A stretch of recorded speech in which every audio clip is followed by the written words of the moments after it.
যে সংসারটা ধরে রাখতে নিজের জীবনটাই শেষ করে দিচ্ছি, সেই সংসারে দিন শেষে আমি নিজেই দোষী। দিন শেষে কেউ একবারে বলবে না যে আমি ভালো আছি কিনা। সবাই স্বার্থের প্রয়োজনে কেউ কাছে আসে, কেউ আবার দূরে সরে যায়। স্বার্থপর এই দুনিয়াটি স্বার্থে ভরা। হ্যালো এভরিওয়ান, আসসালামু আলাইকুম। সবাই কেমন আছেন? আশা করছি যে যেখান থেকে ভিডিওটি দেখছেন সবাই ভালো আছেন। আল্লাহর রহমতে আমিও ভালো আছি। আর বন্ধুরা, তোমরা যারা আমার ভিডিওগুলো পছন্দ করো, সুন্দর সুন্দর কমেন্ট করো, তোমাদের অসংখ্য ধন্যবাদ। আশা করছি আজকের ভিডিওটিও তোমাদের ভালো লাগবে। ভিডিওটি দেখতে থাকো। আসলে যে সংসারের জন্য দিনরাত পরিশ্রম করে যাচ্ছে একা হাতে, সেই সংসারে তো কিছুই পেলাম না।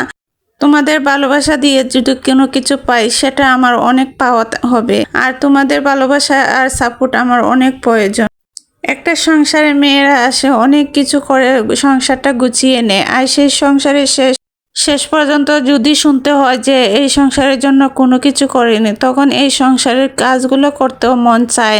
যাই হোক, তোমাদের সাথে অনেক কিছু কথা বলে ফেললাম। এই তো আমি ফ্রিজটা সুন্দর করে মুছে নিলাম। আর ফ্রিজটা একদম একদম পরিষ্কার করে নেওয়ার পরে আমার মনে হলো সেলফের জায়গায় ফ্রিজটা আনলে ভালো হবে। দুটো ফ্রিজ যদি একসাথে থাকে তাহলে দেখতে বেশ ভালো লাগবে। এরপরে আমি এখানে সেলফটা রেখেছিলাম, কিন্তু ভালো লাগছে না। পরে আমি সেলফটা কিচেনে নিয়ে যাচ্ছি। আর এখানে আমি ফুলের জারটা আমি রেখে দিচ্ছি, কিছুটা রেখে দিচ্ছি অবশ্য ফ্রিজের উপরে।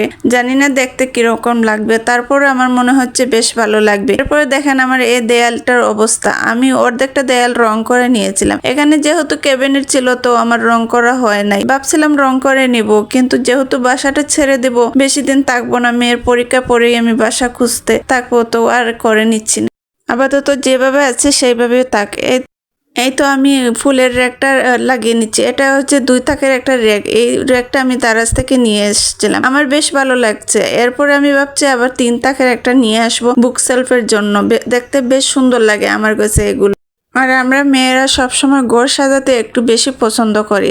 হোক সেটা নিজের বা পরে, ঘর তো ঘরই হয়। নিজের ঘরটা গুছিয়ে রাখলে মনে হয় একটু শান্তি লাগে।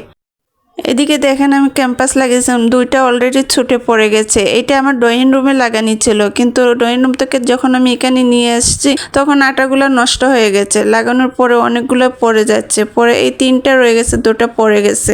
যাই হোক, আমি সবটা গুছিয়ে নিয়েছি। এখন আমি ঘরগুলো ঝাড়ু দিয়ে নিব। ঘরগুলো ঝাড়ু দিয়ে আমি কাঁচামরিচগুলো টেবিলে ছিল, এইটা আমি ডেটু ফেলে ফ্রিজে রেখে দিলাম। এবার আবার আমি টেবিলটা পরিষ্কার করে নেব। টেবিলটা সুন্দর করে পরিষ্কার করে নিলেই আমার কাজ শেষ হয়ে যাবে। আর বলেন তো আমার রুমটা কেমন হয়েছে, অবশ্যই কমেন্ট করে জানাবেন।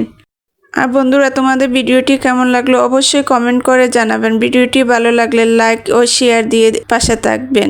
সবাই সুস্থ থাকবেন, ভালো থাকবেন। আল্লাহ হাফিজ।